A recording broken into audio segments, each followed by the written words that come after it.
વર્ષે સ્થાનિક સ્વરાજ્યની ચૂંટણીમાં ભાજપ અને કોંગ્રેસે યુવા કલાકારો અને સામાજિક પ્રતિષ્ઠા ધરાવતા ચહેરાઓને પસંદગી કરી છે।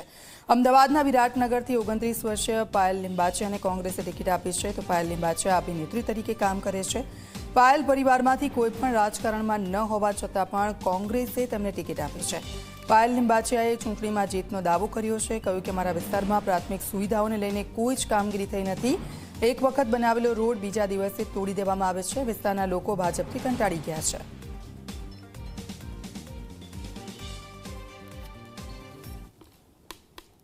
લોકલ બોડી ઇલેક્શનની જાહેરાત થઈ ચૂકી છે, પડઘમ વાગી ચૂક્યા છે અને તમામ જે ઉમેદવારો છે એ પ્રચાર પ્રસારમાં જોડાઈ ગયા છે। આ વખતે વિશેષ વાત એ છે કે દરેક પાર્ટીએ પોતાના ઉમેદવારોની પસંદગી એ રીતે કરી છે કે જેઓ આપણા સમાજ વચ્ચે, નાગરિકો વચ્ચે સોશિયલ ઇન્ફ્લુઅન્સ ધરાવે છે, અથવા તો યંગ ફેસ છે, અથવા તો યંગ મહિલાઓ છે। ખાસ આપણી સાથે વિરાટનગરના કોંગ્રેસના ઉમેદવાર પાયલબેન લિંબાચિયા છે કે જેઓ એક્ટ્રેસ છે અને સાથે જ તેઓ ચૂંટણીની પણ તૈયારીઓ કરી રહ્યા છે। તેમની સાથે વાતચીત કરીશું, એમને પૂછીશું। અચ્છા, આપ જણાવો કયા પ્રકારની તૈયારીઓ અત્યારે, ને બીજી તરફ આપ એક્ટ્રેસ છો, પાર્ટીએ તમારી પસંદગી ઉતારી છે, શું કહેશો? પહેલાં તો હું પાર્ટીને ખૂબ ખૂબ થેન્કફુલ રહીશ કે એમણે મને પસંદ કરી। હું ઘણી બધી જગ્યાએ અમે જ્યારે ફેરા મારતા હોઈએ છીએ કે લાઈક વોટ માટે, તો અમે ઘણી બધી જગ્યાએ ગયા તો ઘણી બધી સમસ્યાઓ સામે આવી, તો હું એવું ઈચ્છીશ કે હું બધી સમસ્યાઓનું નિરાકરણ લાવું। અત્યારે લોકો જે સરકાર અત્યારે ચાલી રહી છે એનાથી બહુ નાખુશ છે, કારણ કે અત્યારે સૌથી વધારે મધ્યમ વર્ગના લોકો છે એ લોકો સૌથી વધારે પીસાય છે અને ગરીબ લોકો પીસાય છે, પૈસાવાળાને તો કોઈ પ્રોબ્લેમ જ નથી। એટલે મને લાગે છે કે આ વખતે લોકો એક નવા યુથને, નવા લોકોને મોકો આપશે કે જે એ લોકોનું કામ સારી રીતે કરી શકે। જે નગર સેવક હોય છે એ 24/7 ફરજ માટે બંધાયેલું હોય છે, કઈ રીતે મેનેજ કરશો તમે? એકચ્યુઅલી હું એને થોડી ચેલેન્જ માનતી નથી એટલી બધી, કારણ કે હું એક એક્ટ્રેસ છું, હું એક કંપનીની ઓનર પણ છું અને હું ઘર પણ મેનેજ કરું છું। અને મારું માનવું છે એક સ્ત્રી એટલી પાવરફુલ હોય છે કે જેની કોઈ લિમિટ નથી હોતી, જો એ ઈચ્છે તો કંઈ પણ કરી શકે છે। એટલે મારા માટે આઈ ડોન્ટ થિંક સો એટલી ચેલેન્જ રહેશે, હું બધું મેનેજ આરામથી કરી લઈશ।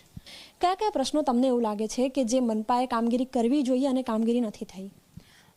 હું તો એમ કહીશ બધા પ્રશ્નો છે, ખાલી એ લોકો જે દેખાડા માટે કરે છે એ બંધ કરીને રિયલમાં જે લોકોની જરૂર છે એ પૂરી કરે તો પણ આઈ થિંક એ વધારે સારું રહેશે।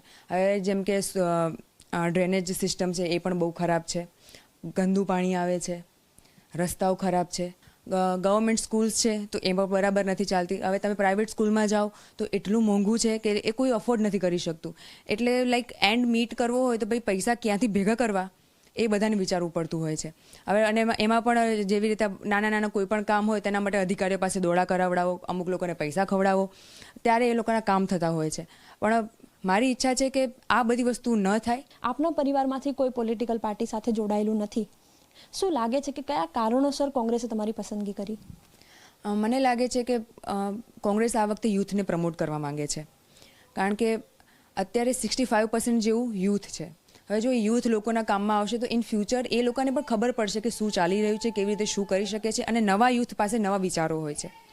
તો મારા પ્રમાણે આઈ થિંક એ લોકોએ વિચાર્યું હશે કે નવા યુથને પ્રમોટ કરીશું તો નવા વિચારો સાથે નવી ટેકનોલોજી કદાચ લાવશે, કંઈક નવું કરશે। કેવી રીતે તાત્કાલિક કામ કરશો કે જેથી આ સિઝનમાં આ વિસ્તારના લોકોને પાણી ભરાવાની સમસ્યાથી ન પીડાવવું પડે? જ્યારે અમારો એનો મેનિફેસ્ટો બહાર પડ્યો છે એમાં એવું લખ્યું જ છે કે અમે સૌથી પહેલાં એના માટે ઉકેલ લાવીશું। તો મારી ઈચ્છા એવી છે કે જેમ બને એમ જલ્દી, હવે જેમ કે એક કામ કરતાં આ લોકો મહિનો લઈ લે છે, એવી જ રીતે એક કામમાં વધારે માણસો લગાવીને એ કામ જેટલું બને એમ જલ્દી, જેથી લોકોને પ્રોબ્લેમ ના થાય। શું લાગે છે, કેટલી ઉમ્મીદ આશા છે કે તમે ઉમેદવારમાંથી કાઉન્સિલર બનશો અને લોકો માટે કામગીરી કરવાની તમને તક મળશે? એન્ડ ટુ એન્ડ મીટ કરવો હોય ને, હવે ઘરના ભાડા ભરો, મોંઘવારી એટલી છે કે ભાઈ ખાવાનું લેવા જશો તો વિચારવું પડશે। હવે જે સરકાર એવું કહે છે કે અમે 85 કરોડ લોકોને શું કહેવાય અન્ન આપીએ છીએ, તો એ ગર્વની વાત નથી।